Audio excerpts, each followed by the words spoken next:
Good morning, good afternoon, good evening, good night, good day to you. It's depending where you are in the world. We're doing the nighttime devotion from the devotional Christ Triumphant. The title today, Persecution in Jesus' Day, Persecution Now. Scripture reading comes from John 15:20. If they have persecuted me, they will also persecute you. We read in Luke where Christ in the synagogue of Nazareth announced himself as the Anointed One. As he read from the prophet Isaiah, "The Spirit of the Lord is upon me, because he hath anointed me to preach the gospel to the poor. He hath sent me to heal the brokenhearted, to preach deliverance to the captives, and recovering of sight to the blind, to set at liberty them that are bruised, to preach the acceptable year of the Lord." Then Satan whispered his unbelief, and those in the synagogue said, Is not this Joseph's son?" How quickly the current changed, and they were filled with madness and rage, because Jesus set before them their true spiritual apostasy. They rose up and thrust him out of the city and led him into the brow of the hill whereon their city was built, that they might cast him down headlong. But Jesus was protected in his mission by the heavenly angels. Passing through the midst of them unobserved, he went his way. Herod and the wicked authorities killed the just one, but Christ never killed anyone.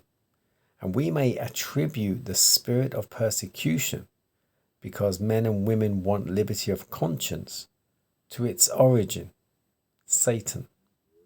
He is a deceiver, a liar, a murderer, an accuser of the brethren. He loves to see human misery. He exults in distress, and as we view the cruel persecutions of those who would obey God according to the dictates of their own consciences, we may know that this is the mystery of iniquity. This conflict was opened upon the Son of God. He was afflicted, he was despised and rejected, a man of sorrows and acquainted with grief. The majesty of heaven had to leave the scene of his labor again and again because of Satan's bruising his heel.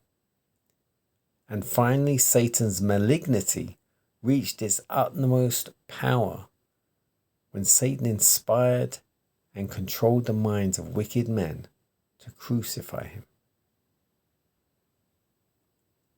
The enmity of Satan will continue, fierce and determined, against the followers of Jesus.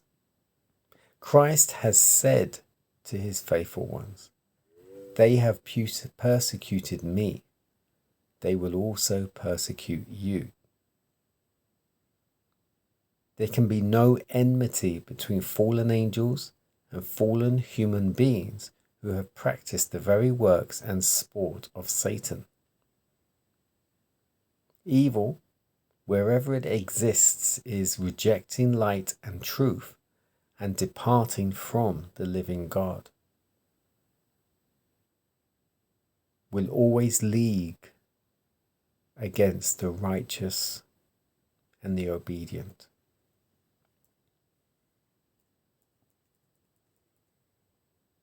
Persecution in Jesus' day, persecution now. So in many respects, firstly, they persecuted Jesus in every way imaginable that a human being could be persecuted, whipped with everything imaginable, flesh hanging all over the place, and then crucified.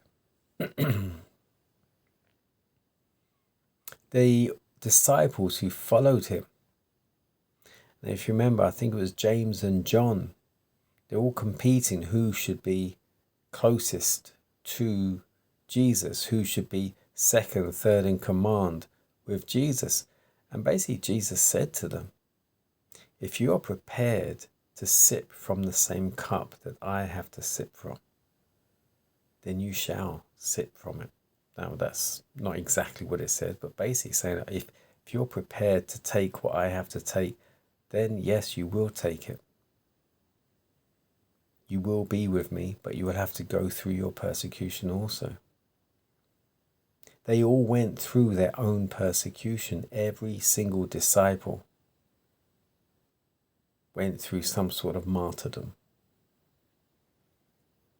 That was a whole different culture then, where people were stoned, people were hung, people were crucified, people were, whatever they did to them, burnt. That doesn't happen now, but it happens in different ways.